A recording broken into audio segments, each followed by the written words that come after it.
আইনমন্ত্রীকে আমি যতদূর চিনি, উনি যদি ওনার বক্তব্য আর 5 মিনিট কন্টিনিউ করতেন তাহলে আত্মগ্লানিতে ভুগে তওবা করে এই যে সুপ্রিম কোর্ট বিচারক নিয়োগের আইন যেটা উনি বাতিল করার জন্য আজকে বলছেন, সেখান থেকে ফিরে এসে ইনি বিলটি আজকে তিনি প্রত্যাহার করতেন। মাননীয় স্পিকার, তিনি তার বক্তব্যের মধ্যে বলেছেন একজন বিচারপতির কথা, এনায়েতুর রহিম যিনি বলেছিলেন যে তিনি হচ্ছেন শপথবদ্ধ বিচারপতি, রাজনীতিবিদ। এই যে শপথবদ্ধ রাজনীতিবিদ তৈরি হলো, খায়রুল হকের মতো বিচারপতি তৈরি হলো, মানিক চোরা শব্দটা এখানকার জন্য অশোভনীয় হতে পারে, কিন্তু বাইরে এই শব্দটা এইভাবেই চলছে।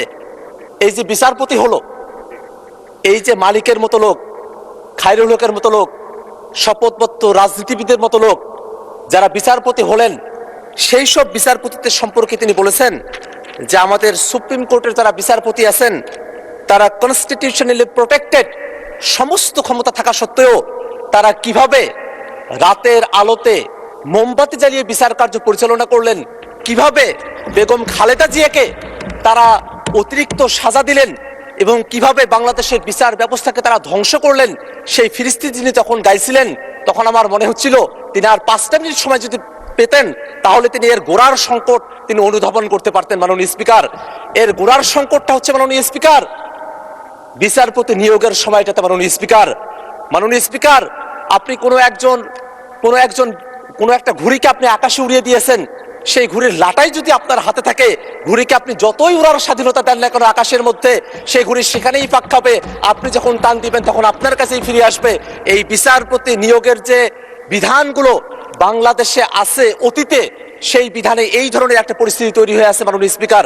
কারণ এই বিচারপতি নিয়োগের ব্যাপারে সংবিধানের 95 অনুচ্ছেদের মধ্যে বলা হয়েছে বিচারপতি নিয়োগ দেবেন রাষ্ট্রপতি প্রধান বিচারপতির সঙ্গে পরামর্শক্রমে। দেখে খুবই সুন্দর মনে হয় মাননীয় স্পিকার যে বিচারপতি নিয়োগ হবে, রাষ্ট্রপতি নিয়োগ দেবেন, প্রধান বিচারপতির সঙ্গে পরামর্শ করে নিয়োগ দিবেন। এই জায়গায় আবার ঘুড়ির লাটাই বাঁধার সম্পর্কটা কোথায় থেকে আসলো? এখানেই প্রশ্ন মাননীয় স্পিকার। কারণ বাংলাদেশের সংবিধানের 48 ধারার মধ্যে বলা আছে রাষ্ট্রপতি শুধুমাত্র প্রধানমন্ত্রীর নিয়োগ এবং প্রধান বিচারপতির নিয়োগ, এই দুইটা বাদে অন্য যত কার্যক্রম তিনি সম্পন্ন করবেন, অর্থাৎ প্রধান বিচারপতি ব্যতি রেখে সুপ্রিম কোর্টের অ্যাপিলেট ডিভিশন এবং হাইকোর্ট ডিভিশনের যত বিচারপতি নিয়োগ দিবেন, সেই বিচারপতিগুলো নিয়োগ দেওয়ার সময়টাতে তাকে অবশ্যই সংবিধানের 48(3) অনুচ্ছেদ অনুযায়ী প্রধানমন্ত্রীর পরামর্শক্রমে তাকে সেটা করতে হবে মাননীয় স্পিকার। এই কারণে 95 এর মধ্যে রাষ্ট্রপতি প্রধান বিচারপতির কাছ থেকে পরামর্শ নেওয়ার যে বিধানের কথা বলা হয়েছে, সেই বিধানটা 48(3) যখন যায় তখনই গিয়ে শপথবদ্ধ রাজনীতিবিদের মতো মানিক চোরার মতো ব্যক্তিরা ওই হাসিনার দ্বারা তখন তারা বিচারপতি নিয়োগ হয়েছিল। সেই ধরনের একটা পরিস্থিতি বাংলাদেশের সামনের দিনে চলুক, এটা তো আমরা কেউই চাই না মাননীয় স্পিকার। আজকে মাননীয় আমাদের আইনমন্ত্রী তিনি আজকে সংবিধানের দোহাইগুলোও দিচ্ছেন সময়ে সময়ে। আজকে যে আইনটা এখানে নিয়ে আসা হয়েছে, সে আইনটাকে অনেকে সাংবিধানিকভাবে তাদের পক্ষ থেকে আনঅফিসিয়ালি, কারণ সেটা কোনো অফিসিয়াল স্টেটমেন্ট না, আনঅফিসিয়ালি সেটাকে তারা অসাংবিধানিক বলার চেষ্টা করেছেন। কিন্তু মাননীয় স্পিকার, আপনি যদি সংবিধানের 95 আর্টিকেলের দিকে তাকান, সেখানে 95 আর্টিকেলের 2C-তে বলা হয়েছে বিচারপতি নিয়োগের জন্য সরকার চাইলে আইন করতে পারবে as such qualifications as may be prescribed by law। অর্থাৎ আমাদের বিচারপতি নিয়োগের জন্য মাত্র 3টা শর্ত দেওয়া আছে। বাংলাদেশের নাগরিক হতে হবে, হাইকোর্টে 10 বছরের প্র্যাকটিসের অভিজ্ঞতা থাকতে হবে, বিচার বিভাগে 10 বছরের অভিজ্ঞতা থাকতে হবে। এই যে শর্তগুলো দেওয়া আছে, এর বাইরে সরকার চাইলে পরে আরো ভালো আইন তারা তৈরি করতে পারে। এটা 72-এর যে সংবিধানের 95-এর যে আর্টিকেলটি আছে সেখানে এটা বলা আছে। এই যে অংশটুকু এখানে বলা আছে মাননীয় স্পিকার, এই যে এতগুলো বছর পেরিয়ে গেছে, এতদিন পর্যন্ত বিচারপতি কিভাবে নিয়োগ হবে তার জন্য কোনো আইন তৈরি করা হয় নাই মাননীয় স্পিকার। এতদিন পর্যন্ত সেটাকে ফেলে রাখা হয়েছিল, সেটাকে রাখা হয়েছিল ওই এক্সক্লুসিভলি প্রধানমন্ত্রী যিনি আছেন তার কথা মতো বিচারপতি নিয়োগ করার বিধানের দিকে ছিল মাননীয় স্পিকার। সেইটাতেই অন্তর্বর্তীকালীন সরকার একটা পরিবর্তন নিয়ে এসে তারা বিচারপতি নিয়োগের জন্য আলাদা একটা অধ্যাদেশ তারা করেছেন। সেই অধ্যাদেশের মধ্যে কোনো অসাংবিধানিকতা নাই মাননীয় স্পিকার। এবং এই জায়গায় প্রসঙ্গত একটা বিষয় বলে রাখা প্রয়োজন মাননীয় স্পিকার, এই অধ্যাদেশটা যখন পাশ করা হলো সেই সময়টাতে আমি জানি না বলা শোভন হবে কিনা, আমাদের বর্তমান এই হাউজের মাননীয় ডেপুটি স্পিকার জনাব কায়সার কামাল তিনি একটা রিটের শুনানিতে উপস্থিত হয়েছিলেন।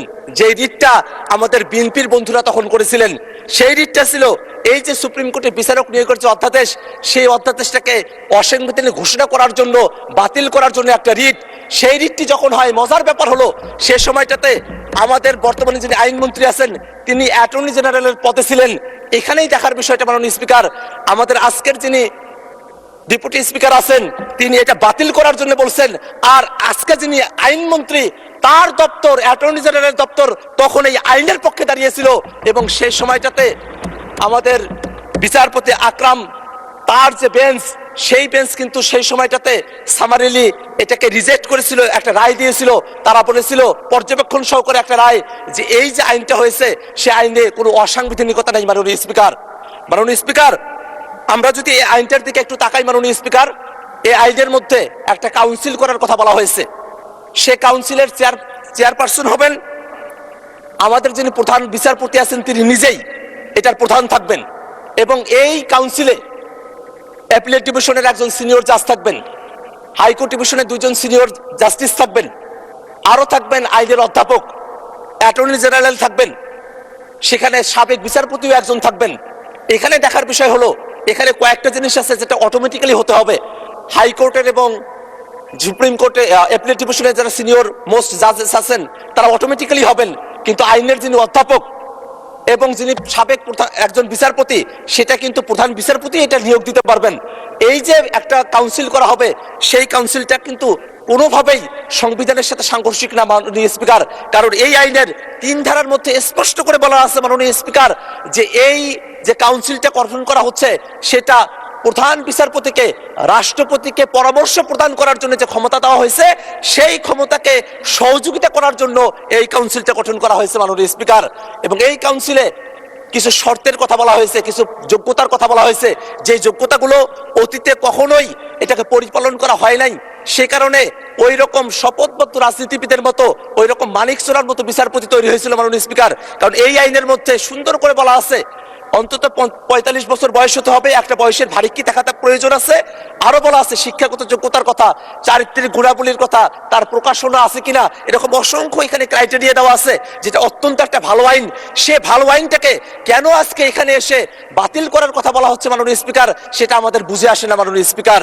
এখানে আরো একটা বিষয় বলে রাখা প্রয়োজন, এই যে আইনটি আছে মাননীয় স্পিকার, এখানে কাউন্সিল তারা একটা সিদ্ধান্ত গ্রহণ করবেন, যে কাউন্সিলের প্রধান হচ্ছেন প্রধান বিচারপতি।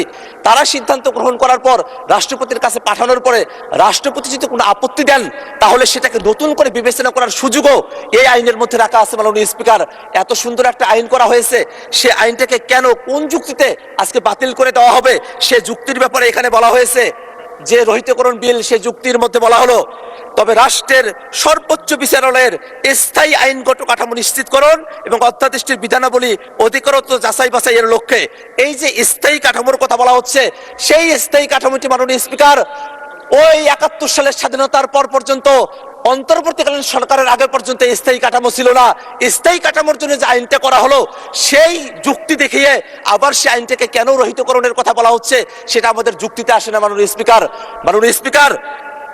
আমরা আমাদের যারা সরকার দলীয় বন্ধুরা আছেন তাদের কাছ থেকে আমরা জুলাই সনদের কথা শুনি, তারা জুলাই সনদ নাকি অক্ষরে অক্ষরে তারা বাস্তবায়ন করবেন।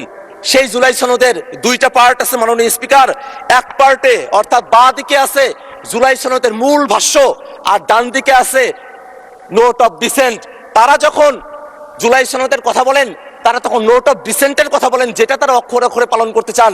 মাননীয় স্পিকার, এই জুলাই সনদের 31 নম্বর ধারার মধ্যে বলা আছে, এই সুপ্রিম কোর্টের বিচারকদের নিয়োগ করার জন্য আলাদা একটা কমিশন করার কথা বলা হয়েছে, একটা কাউন্সিল করার কথা বলা হয়েছে। সেই জায়গাটাতে একটা মাত্র নোট অফ ডিসেন্ট আছে বিএনপির পক্ষ থেকে। সেই নোট অফ ডিসেন্টে তারা কিন্তু এই মূল প্রস্তাবের বিরোধিতা করে নাই, তারা শুধু এতটুকু বলছে যে এটা সংবিধানে অন্তর্ভুক্ত না করে এটাকে আইনের মাধ্যমে করেন। মাননীয় স্পিকার, এইটা তো সংবিধানে অন্তর্ভুক্ত না, এটা তো আইনের মধ্যেও আছে, তাহলে নোট অফ ডিসেন্টে জুলাই সনদ কেন মানে না? এটা ধন্যবাদ মাননীয় সদস্য।